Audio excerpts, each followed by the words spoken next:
اليوم صباح الخير برنامج خدمي اجتماعي وكمان ثقافي بيهتم بكل ضروب الحياة وكل الأشياء اللي بتهم أفراد المجتمع. يمكن اليوم حنجيب في أولى فقراتنا على استشارة طبية.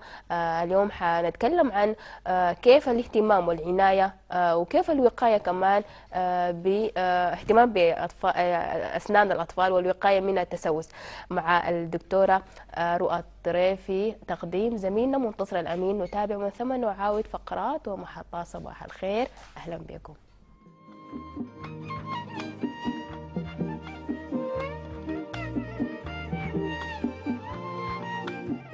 شكرا الزملاء في الاستوديو، المشاهدون الاحباب في كل مكان، السلام عليكم ورحمه الله وبركاته. اسعد الله صباحكم واوقاتكم بكل خير.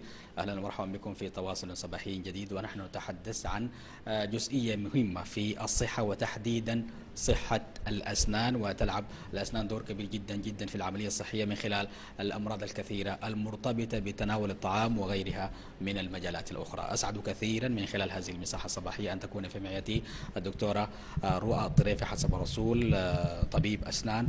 أهلا بكم، صباح الخير عليكم. صباح الخير عليك وعلى كل المشاهدين في بيوتهم وعلى كل الطلاب اللي نزلوا المدارس وبدوا عام جديد.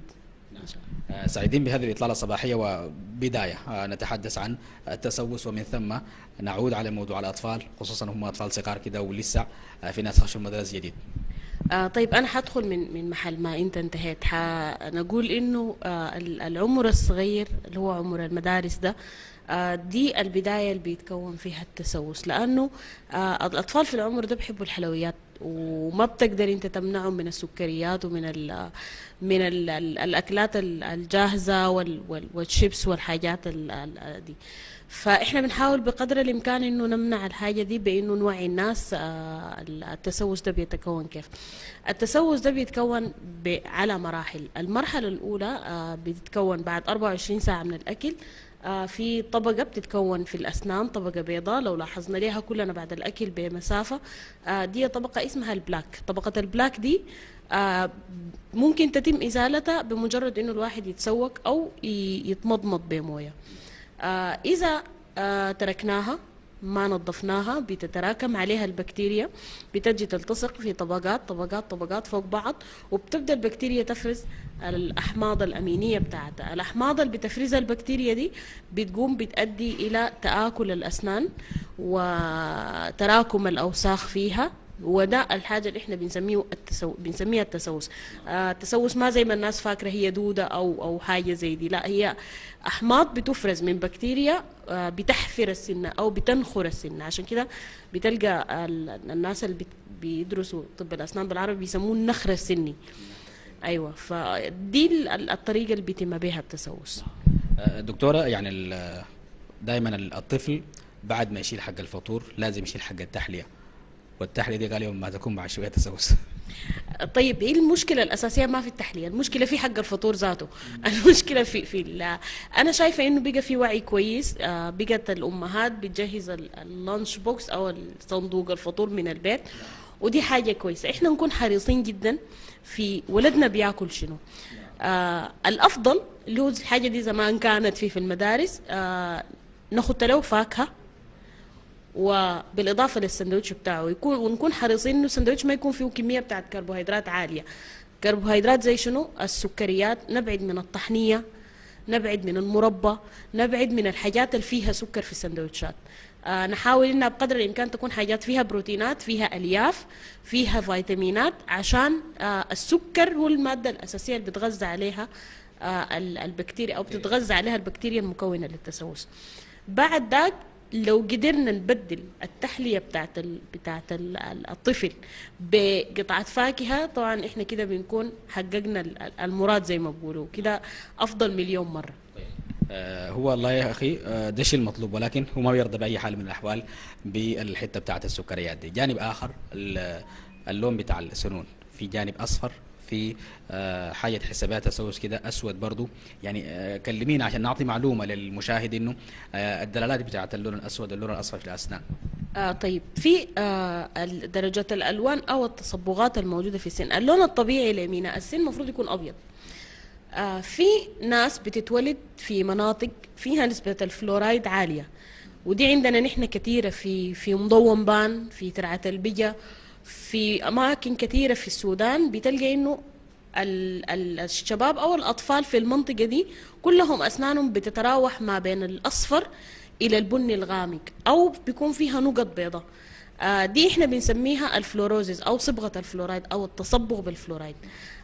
دي متلازمة أو مرض بيقوم مع الطفل من هو صغير. ليه؟ لأنه نسبة الفلورايد اللي بياخدها في شرابه أو اللي بتاخدها الأم في أثناء ما هي حامل عالية، أعلى من النسبة الطبيعية، فبالتالي بتأثر، بيتبدل المعدن الأصلي بتاع الكالسيوم في الأسنان بالفلورايد، فيبقى عندهم حاجة اسمها صبغة الفلورايد. دي علاجها عندنا احنا بيتراوح ما بين التبييض البسيط إلى التركيبات والتعويضات.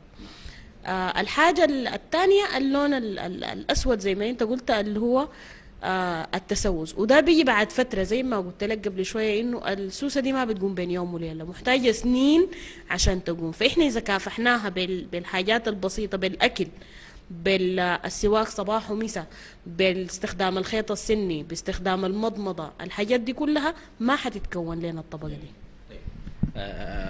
الجوانب اللي ذكرتيها بتقودنا لتساؤل مهم. بعد ما حصل التسوس ده، الأمهات في البيت عشان ابنها الماشي المدرسة ده ما يحصل له تسوس باستخدامه للحلوى أو إلى ذلك، تعمل شنو؟ يعني عملية سواك، عملية استخدام معاجين معينة، يعني عليهم يعملوا شنو تحديدا أمهاتهم؟